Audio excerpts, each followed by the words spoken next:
Hi, today we're going to be talking about this problem that many of us have from our childhood conditioning that we're still carrying over today. It's time to let it go and to move past it, but really to really help your brain do this work for you. And that is overriding ourself. So, title of this is Overriding Yourself and how it's related to overcoming complex PTSD.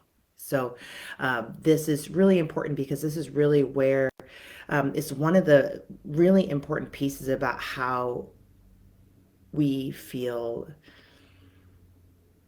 fulfilled in our life. This is why we don't feel fulfilled in our life. This is why we don't feel like there's room in our life for us. It's because your brain actually didn't good to go through the process of making your life for you because it constantly overrid you.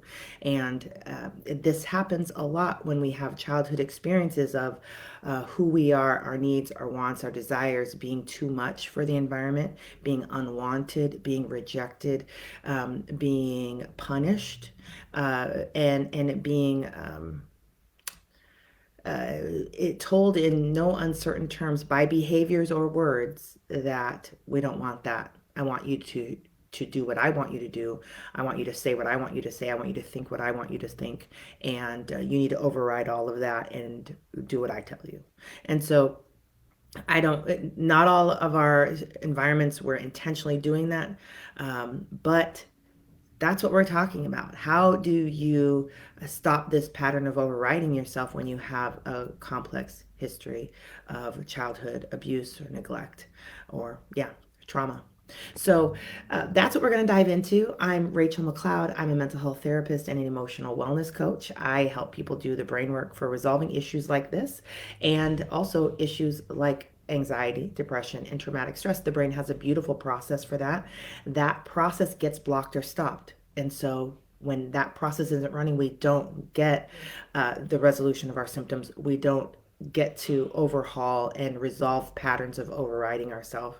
And so here, if we can get this process unblocked, your brain will do this work for you like it's designed to do. It's not supposed to be something you have to put a ton of effort in up here to do the right thing and stop overriding. I want you to shift your effort to unblocking this process so that your brain can do its phenomenal, fast, deep, and powerful work of shifting, rewiring, releasing what's no longer serving you. All these conditioned survival responses of self suppression, get rid of that. Your brain will do that for you. That's what it's designed to do. Brains shift over subconscious programming all the time if it can, if they can. And so if that process gets stopped and blocked, we're not going to see that happening. That's a great sign that this process isn't running in these specific areas. Sometimes this process shuts down globally in general, all these areas of your life are impacted.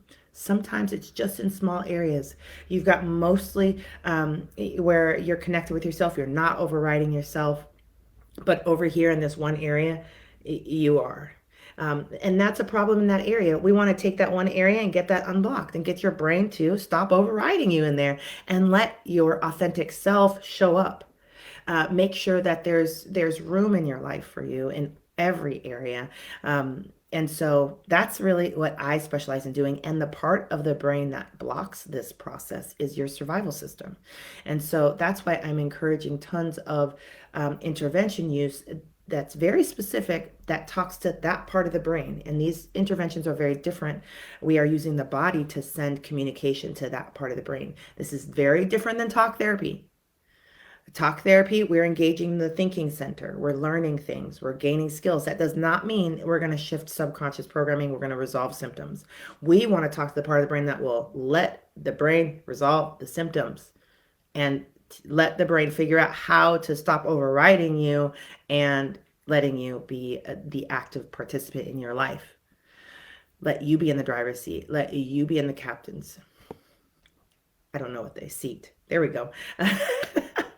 Those types of things. And so this is really important. This is brain work. This is not something we want to build with your conscious mind in talk therapies and talk strategies. We want your whole mind body system to cook you up authenticity. If it can do it, then it can keep doing it, and then it can sustain it, and it can make it for you whenever you need it. So we're also going to reclaim the ability, we're going to reclaim your brain's ability to swap swap programs, to take an outdated survival program, work through it, and turn it into a thriving program. That it's safe now, we can thrive. This is how, if your brain can do this once, which we're going to make it do it once, we're going to guide it to do it. It wants to do it. So we're just going to come support it. Then we're going to do it a second time and a third time. And we're going to teach your brain, hey, this is something that's yours that you could have been doing this whole time. What do you think? And the brain, after the third or fourth time, the brain's going to be like, we should build something for this. Yes, you should. Go ahead and get started. We'll just keep practicing so you can watch how it works and build us a subconscious programming for transitioning survival modes into thriving modes, survival responses into thriving responses. And that's how it's done effortlessly. And that's how we get the win. But we also are restoring your brain's foundational way of interacting with what's going on inside of you. We want your brain to be really good at, hey, this is an old problem that's not serving us. Let's make it work for us, right? We want your brain inside there doing this. This is restoring your healing team. When we have childhoods of survival and survival mode, our brain is building so much for survival mode. It's not building the health and wellness stuff. It's not building, okay, how do we thrive now? Okay, wait, what do we do when we don't need to survive? It hasn't built those things yet, so we're building them now. This is what I'm doing with adults. Even at 70, even at 50, even at 30, we're building what their brain did not have the opportunity to build in early childhood when it was developmentally appropriate. Okay, because of our childhood experiences of not being safe, or emotional and mental poverty, mental illnesses, emotional immaturity in our caregivers, we really couldn't do this then, but we can do it now. And brains are ready. They just want to do it. And so that's what's really exciting about this, and why I love it, because it's like a constant show of fireworks and celebrations and things your brain wasn't able to do and now is able to do. And that's fun. So, and it's really freeing, it's really liberating, and it's really empowering. And this is why with my clients who choose to embark on this work, they really begin to feel like, what else can I help with? This is fun. I'm redecorating my inner world. I'm bringing in things, I'm building things that I've never built before. So, so this is a really fun spot to be in. And okay, so when we're overriding ourselves, what we are overriding is our internal signals. So we might have signals of, I don't feel safe, I don't feel safe. We're going to override that and act like we're fine, right? Or we might have internal signals of, I'm exhausted. Well, let's override that. We're fine. Or we might have inner signals of, I don't want them to be near me. Oh, we're fine. We don't want to make them feel uncomfortable. Let's just let them be near us. We're overriding all of these internal signals that help us navigate life. And we have learned through many experiences to just ignore that and move forward with whatever we've been conditioned with, right? Some form of survival mode: fight, flight, freeze, faint, or fawn. And a lot of times this is fawning, where we will appease people. But there's other, anyway, I want to go into that, but I think I'll come back around. We'll see if we can go through that in a different way. Okay, there's also overriding yourself is when you're pushing through. When yourself says, I don't want to do this, and you're like, nope, you're doing it anyway. I see people do this a lot with driving anxiety. They're going to just drive anyway, even though they're going to have panic attacks. This is actually a way you could make this worse. And so, because you're not listening to the internal signals that your body is saying, I don't want to do this.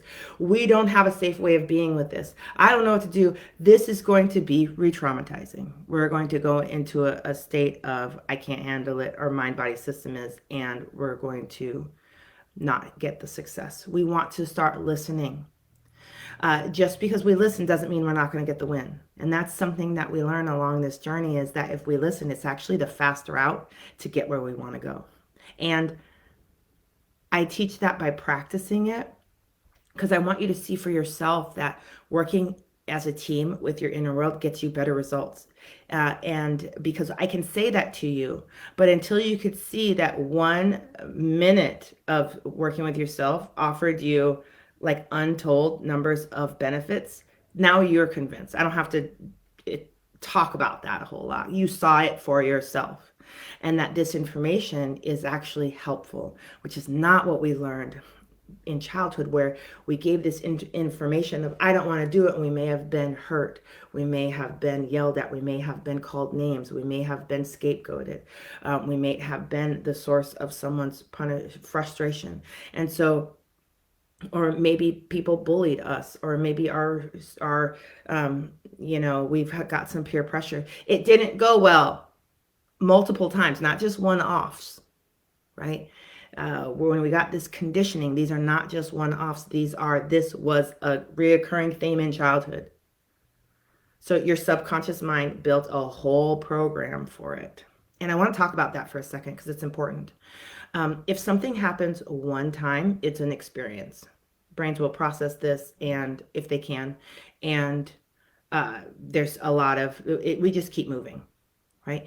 And this is not, I'm not really talking about traumas here, because one time can really throw this whole thing off. But there are some different flavors here that I want to introduce to you. And this is important for how we're going to get the brain to build. We're going to walk the brain through its building process, and we want to initiate building.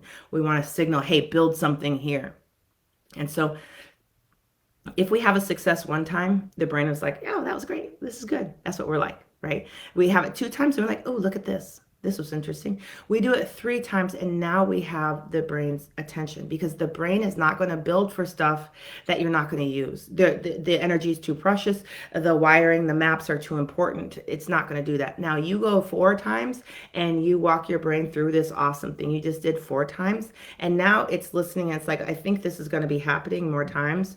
So we should make this better. And now you're doing it 5 times and 6 times. And now your brain is actively working to build you a new subconscious program where you are functioning at the higher level. You're getting the goal repeatedly, right? Whether this is shooting baskets, this is earning a certain amount of money. If this is any skill you want your brain to build for, you practice it, because that's the push starter for getting your brain to initiate something. So when we're getting the brain to stop overriding the self, we're actually going to practice tuning into the self, listening to the self, processing the self, attentioning the self.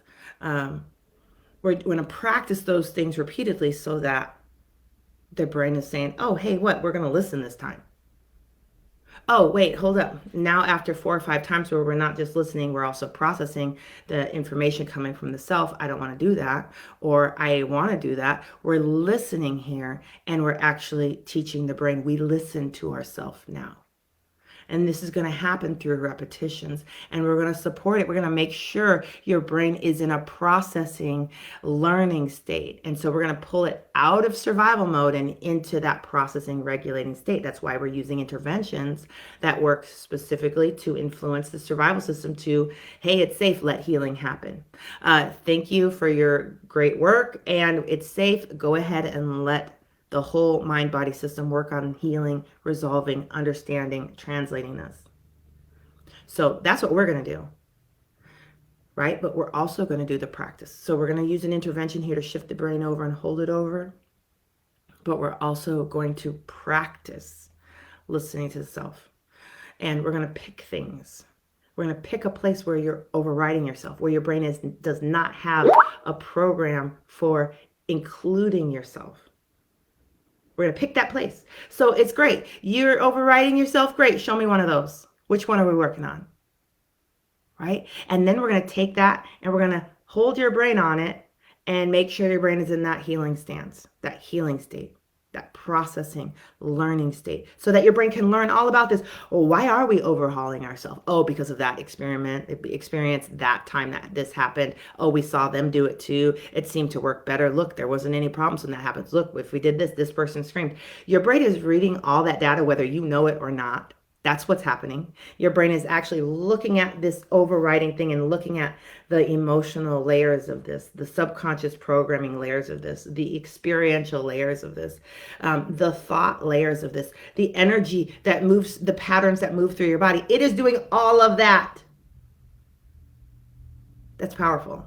And brains are designed to do that. That's what they do. So we don't have to make them do that. But what we do need to do is we need to make sure there's enough safety signaling moving through the mind body system to hold it in that state so it can finally finish learning this. Because after it looks through this whole thing, this overriding problem, it's going to be like, this is a mess. I know. And it's going to be like, we don't need this anymore.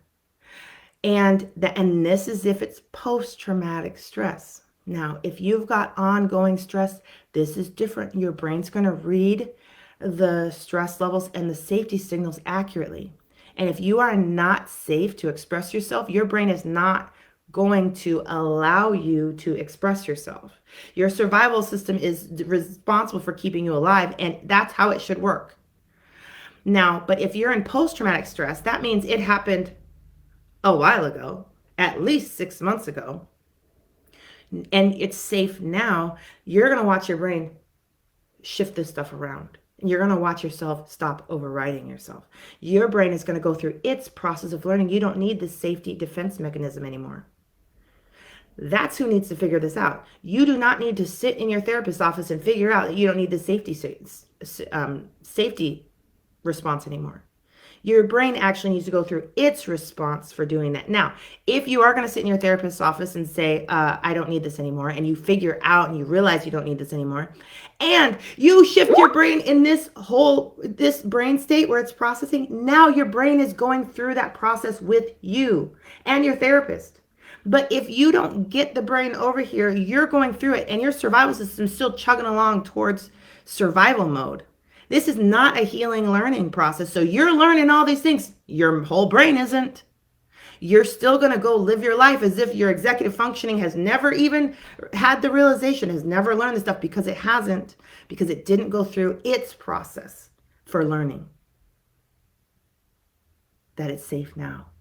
And you want that. You want your brain to understand. So we got to talk to your brain in the way that it actually is designed to receive information.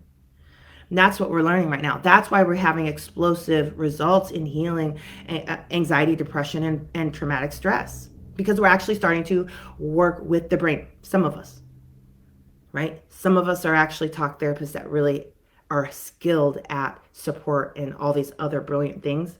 And we haven't quite learned what's what, right? I'm not skilled in that.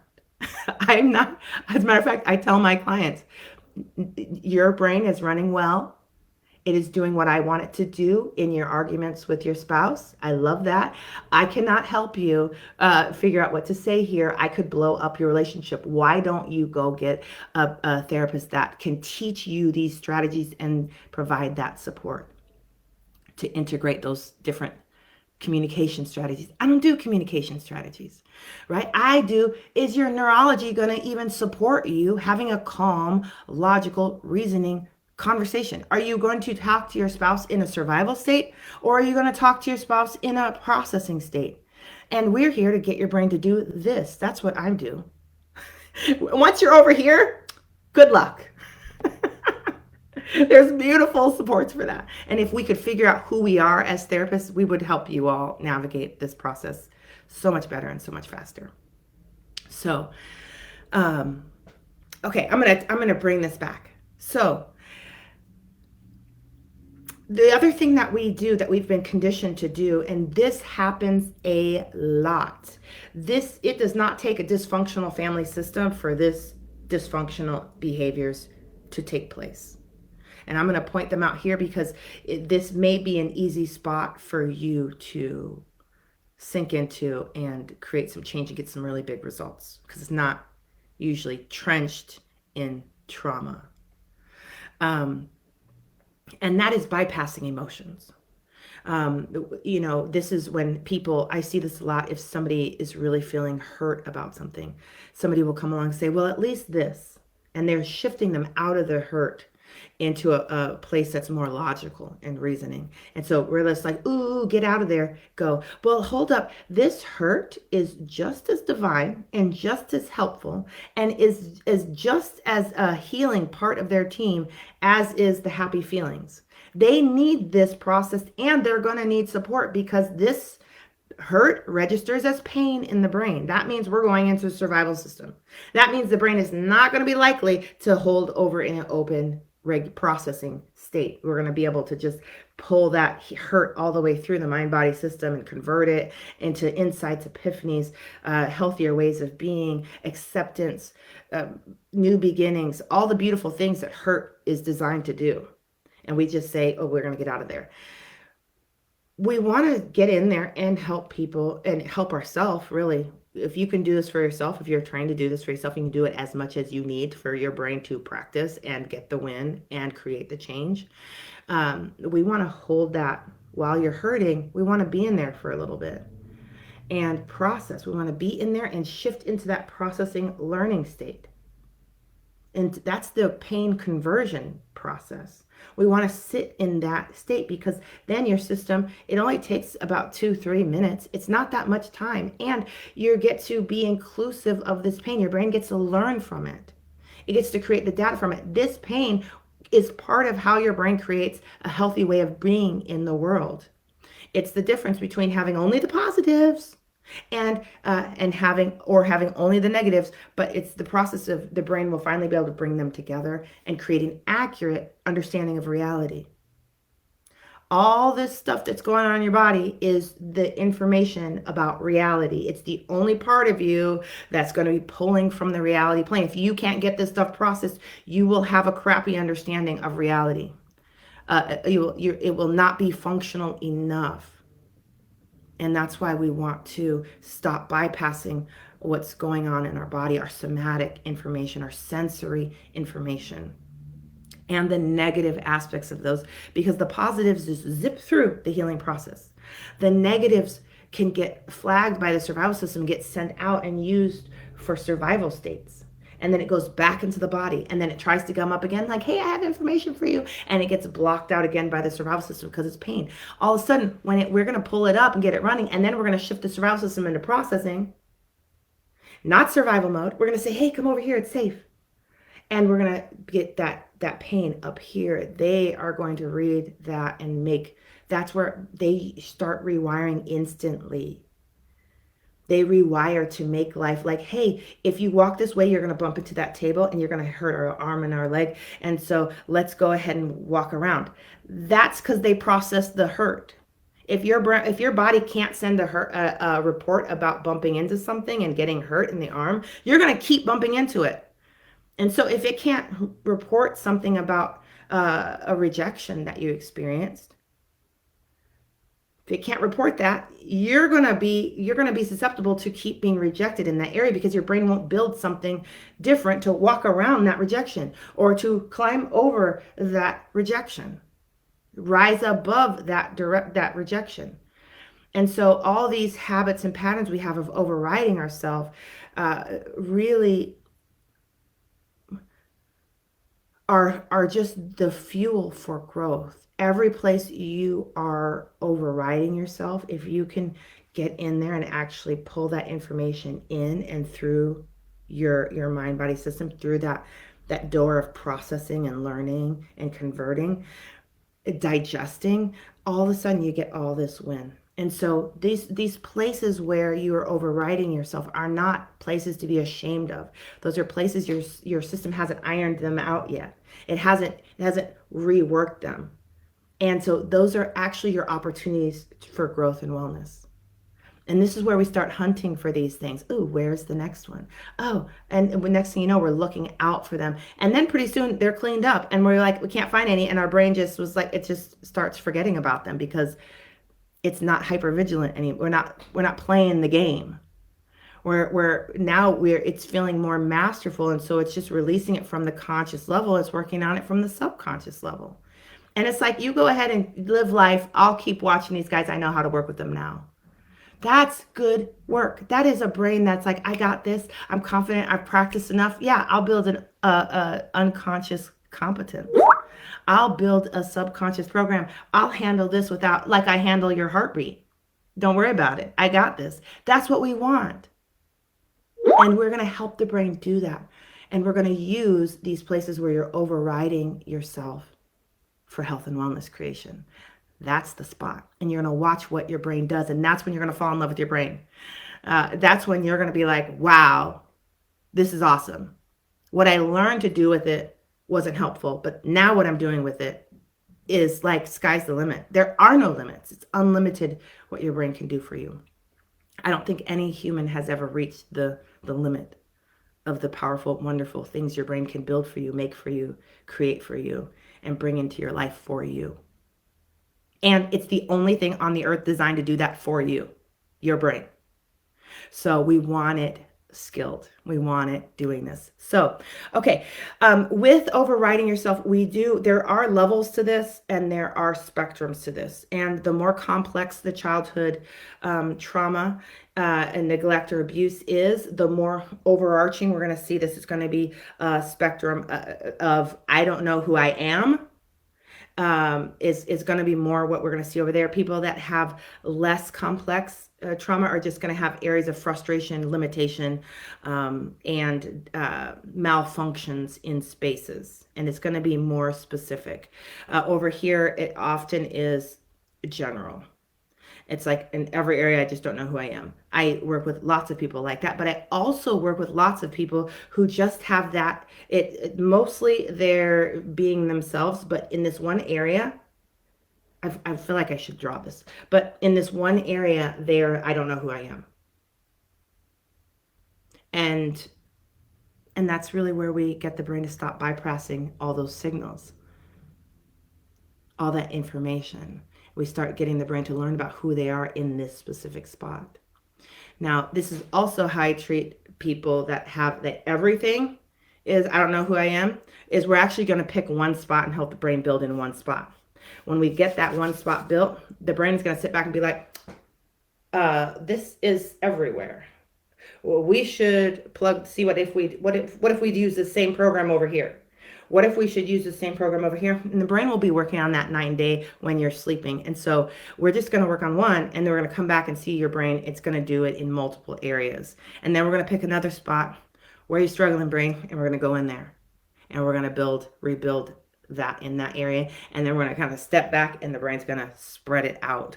And so I don't usually feel overwhelmed by the people that are like, I don't know who I am, because your brain's job is to sort that out and help you be who you are now and help you have that be authentic and have room for you in your life, in your relationships.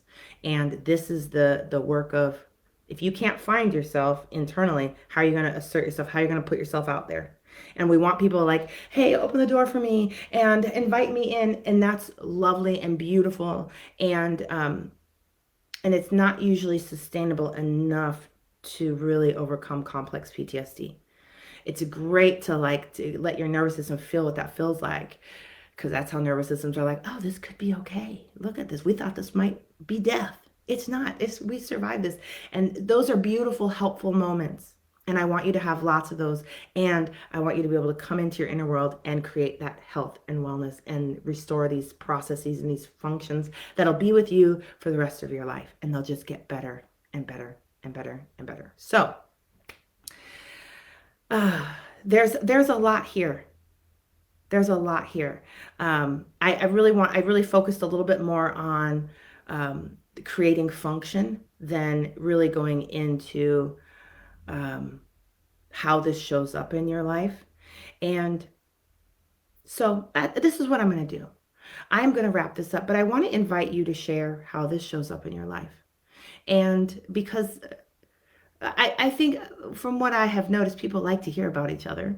What I also think is that this will also spark me to make content that is really specific to what you're talking about. And also to give names to what you're talking about, and also support more brain function for what you're talking about. And so I invite you to comment on this. Also, I want to invite you to sign up for my free program, Interventions for Inner World Transformation. That program it teaches you my 3 favorite interventions. It gives you a working training for it so you can grab the intervention and give them a try. And you can figure out, does this help your brain shift from survival mode to processing? You're going to feel it. You're going to notice it. In that program, I teach you what to look for. There are specific signs that I want you to see. And so if they don't do those signs, get rid of that intervention. Try the next one. And so I've shared my 3 favorite ones because they work with about 98% of the people that try it and that I've worked with. And so I feel like that would be a really great place to start. But you really want a working intervention. You want an intervention that your survival system responds to. And then we're going to do it more and more and more. We're going to shift your brain over into survival state. We're going to shift it into. We're going to shift your brain more and more into that processing state. We're going to hold it there so that your brain's going to get so much work done, the work it wants to get done. That's what that program's about. Now, I have another program where I show you how to walk through different exercises to get your brain to do and build specific things for you. That program is called Inner World Transformation. I don't want you enrolling in that program if you don't have a working intervention, because what I'm going to ask your brain to do, if it can't process it, it's not going to create health and wellness for you. It could be re-traumatizing. We don't need that. But if you've got a way of shifting from survival system to processing, you are loaded for huge transformations, and that program guides you to really create that and keep building your skills. It's really, really fun. So I encourage you to do that. I also do this work one-on-one. I do this in small groups. I have a small group program opening up very soon, so you can go on my website and look for that. All the links I'm talking about are below in the description part of this video, and there's lots of ways to transform, to guide your own transformation, to work with me, to watch videos, all this stuff available on my website. So wonderful connecting with you, and I hope you're inspired to take wherever you're overriding yourself, wherever you feel like I don't know who I am, and see that as a transformational opportunity, because that's what it is. At the exact spot your brain is saying, I don't even know. And yes, it does. It just can't get through its process. And so that's where we get to come together and meet with it and help it complete its process for this.